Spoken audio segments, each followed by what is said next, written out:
अध्याय 1 परिचय। मानव पारिस्थितिकी और परिवार विज्ञान विषय का उद्भव और जीव की गुणवत्ता के प्रति इसकी प्रासंगिकता। आइए सबसे पहले इस विषय मानव पारिस्थितिकी और परिवार विज्ञान के संदर्भ को समझ लें। शब्दकोश में शब्द पारिस्थितिकी की व्याख्या दो तरीके से की गई है। एक, जीव विज्ञान की वह शाखा जिसमें जीवधारी और उसके पर्यावरण के आपसी संबंधों का अध्ययन किया जाता है। दूसरी, यह जीव और पर्यावरण के बीच उसके बहुआयामी संबंधों को बताता है। प्रस्तुत संदर्भ में जीव विज्ञान का आशय है मानव, और इसलिए मानव शब्द के बाद पारिस्थितिकी शब्द को जोड़ दिया गया है।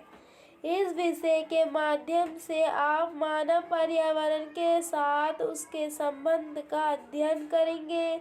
इसके अतिरिक्त पारिस्थितिकी के उन भौतिक, आर्थिक, सामाजिक और मनोवैज्ञानिक तत्वों का भी अध्ययन करेंगे जिनका सक्रिय संबंध बच्चों, किशोरों और वयस्कों के साथ है। परिवार विज्ञान की अभिव्यक्ति इस शीर्षक का उतना ही महत्वपूर्ण भाग है जितना कि आप सहमत होंगे कि अधिकांश व्यक्तियों के जीवन में उसका परिवार प्रमुख होता है। परिवार में बच्चों का पालन पोषण किया जाता है ताकि वे एक वयस्क के रूप में अपनी स्वतंत्र पहचान को अर्जित एवं विकसित कर सकें। इस विषय का अध्ययन करते हुए छात्राओं को परिवार के संदर्भ में व्यक्ति की भूमिका समझने का मार्गदर्शन किया जाएगा। व्यक्ति समाज की एक महत्वपूर्ण सामाजिक इकाई है। मानव पारिस्थितिकी और परिवार विज्ञान में शिक्षण अधिगम प्रक्रिया का एक समेकित मार्ग अपनाया गया है। सबसे महत्वपूर्ण बात यह है कि इसमें परिवार के सदस्यों के रूप में मानवों और समाज के पर्यावरण के बीच पारस्परिक क्रियाओं को भी समझाया गया है। यह उनकी पारिस्थितिकी के साथ सहक्रियात्मक संबंध बताता है जिसके अंतर्गत भौतिक, मनोवैज्ञानिक, सामाजिक, सांस्कृतिक और आर्थिक संसाधन शामिल हैं। कक्षा 11 की पाठ्य पुस्तक में आप पाएंगे कि किशोर अवस्था पर विशेष रूप से ध्यान दिया गया है क्योंकि इस अवधि को एक व्यक्ति के जीवन का निर्णयात्मक मोड़ माना जाता है। आप सभी को पता ही होगा कि किशोर अवस्था बहुत ही नाजुक मोड़ होता है। इस प्रकार आप जानेंगे कि किशोर किस प्रकार अपनी समझ का विकास करते हैं और भोजन तथा अन्य संसाधन, कपड़े और पोशाकें एवं संचार आदि उनके जीवन में क्या भूमिका निभाते हैं। मानव पारिस्थितिकी और परिवार विज्ञान से मिलता जुलता एक अन्य विषय गृह विज्ञान है जो हालांकि तथ्य रूप से उससे थोड़ा भिन्न होते हैं। इसे उच्चतर माध्यमिक और विश्वविद्यालय स्तरों पर देश के विभिन्न भागों में इसके शीर्षक के अंतर्गत पढ़ाया जाता है। बदलते समय के साथ अध्ययन के अनेक विषयों ने नया रूप ले लिया है और एक अधिक समकालीन नामकरण प्राप्त किया है। उदाहरण के लिए जीव विज्ञान को अब जीवन विज्ञान नाम दे दिया गया है। स्कूली स्तर पर गृह विज्ञान की विषय वस्तु के आधुनिकीकरण की आवश्यकता थी और मुख्यतः घर और पारंपरिक रूप से लड़कियों और महिलाओं द्वारा किए जाने वाले कार्यों से मुक्त कराने के लिए इसे एक नया शीर्षक दिया जाना था। विश्वविद्यालय अनुदान आयोग ने इस कार्य को करने के लिए कई वर्ष पहले विश्वविद्यालय स्तर पर बीड़ा उठाया था। भारतवर्ष में गृह विज्ञान के क्षेत्र में मानव पारिस्थितिकी और परिवार विज्ञान के विकास के संक्षिप्त इतिहास पर चर्चा की जाएगी। देश के विभिन्न भागों में 20वीं शताब्दी के आरंभ में ऐसे अनेक संस्थान थे जिन्होंने भोजन और पोषण, वस्त्र और वस्त्र उद्योग तथा विस्तार शिक्षा के पाठ्यक्रमों की शुरुआत की थी। इन अलग अलग विषयों को 1932 में गृह विज्ञान के दायरे में लाया गया, जब दिल्ली में महिला शिक्षा को प्रोत्साहन देने के लिए लेडी इरविन कॉलेज नामक संस्थान की स्थापना की गई। यह ब्रिटिश राज से भारत की स्वतंत्रता के पहले का समय था, जब बहुत कम लड़कियां विद्यालय जाती थीं और विद्यालयों के उच्चतर शिक्षाओं के शायद ही कोई संस्थान मौजूद थे।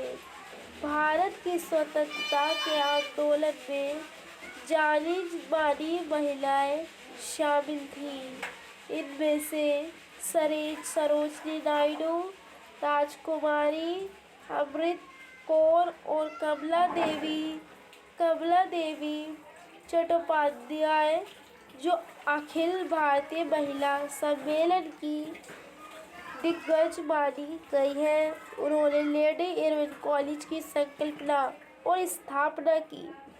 उस समय भारत में लॉर्ड इरविन ब्रिटिश वायसराय थे। उनकी पत्नी लेडी डोरोथी इरविन ने भी इस कॉलेज की स्थापना को समर्थन दिया। अतः यह कॉलेज लेडी इरविन के नाम पर रखा गया है। महिलाओं की भूमिका और दायित्वों के विषय में जागरूकता लाने के लिए यह संस्थाओं का अनुभव किया गया है कि भारत की युवा महिलाओं को गृह विज्ञान की शिक्षा दी जानी चाहिए। उन्होंने कहा कि ये लक्ष्य घर और समाज दोनों को बराबर महत्व देते हुए पूरा किया जाना चाहिए, ताकि उन सामाजिक और शैक्षणिक असमानताओं को दूर किया जा सके जिन्होंने महिलाओं को अपनी क्षमता तक पहुंचाने में बाधा डाली।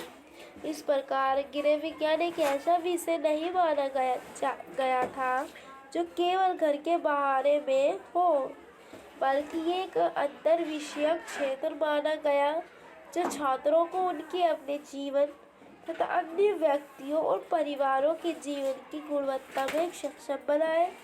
जबकि आगे चलकर गृह विज्ञान का लेवल इसे न जानने वाले व्यक्तियों और गैर गृह विज्ञान विषयों से जुड़े व्यक्तियों के मन में प्राथमिक रूप से पाक कौशलों, कपड़े धोने और बच्चों की देखभाल से जोड़ दिया गया, जबकि उस उच्चतर शिक्षा स्तरों पर पाठ्य चर्चा के स्तर में सुधार लाया गया तथा व्यावसायिक मानकों को फिर से स्थापित किया गया। हाई स्कूल स्तर पर दोबारा स्थापित करने में अनेक वर्ष का समय लगा, फिर भी इस विषय में महिला वर्ग के साथ तथा भोजन पकाने और कपड़े धोने को शामिल बनाए रखा। वास्तव में ये ऐसे कुछ कारण हैं जिनकी वजह से लड़कों ने स्कूलों में इस विषय में प्रवेश नहीं लिया अथवा वे इसे पढ़ने से बचते रहे, क्योंकि इसे वे केवल लड़कियों का विषय मानते थे। इस विषय के बारे में एक मिथ्या धारणा ये भी थी कि इसमें कम परिश्रम करना पड़ता है।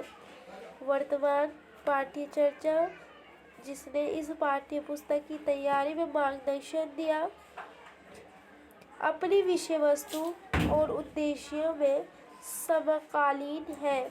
इसे इस प्रकार बनाया और प्रस्तुत किया गया है कि आप इसमें चर्चा के चर्चित मुद्दों से ही उस विषय को पहचान सकेंगे। शीर्षक: मानव पारिस्थितिकी और परिवार विज्ञान को पाठ्यक्रम की भावना प्रदर्शित करने के लिए सर्वाधिक उपयुक्त माना गया है।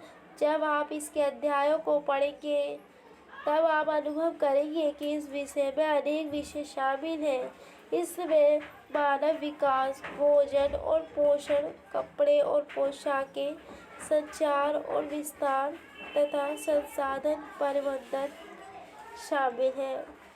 इन विषयों की जानकारी जीवन की गुणवत्ता को बनाए रखने, इसमें वृद्धि के लिए अनिवार्य है।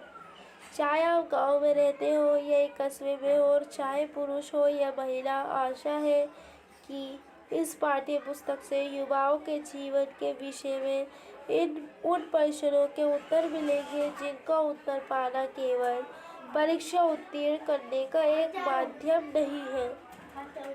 मुख्य शब्द इसमें इस चैप्टर में जो अध्यायों गृह विज्ञान का पहला चैप्टर है, इसमें कुछ मुख्य शब्द आए हैं। देखिए यहाँ लिखे हैं: पारिस्थितिकी, परिवार, किशोर अवस्था, गृह विज्ञान, जेंडर, समकालीन, बहुविषयक, जीवन की गुणवत्ता। धन्यवाद।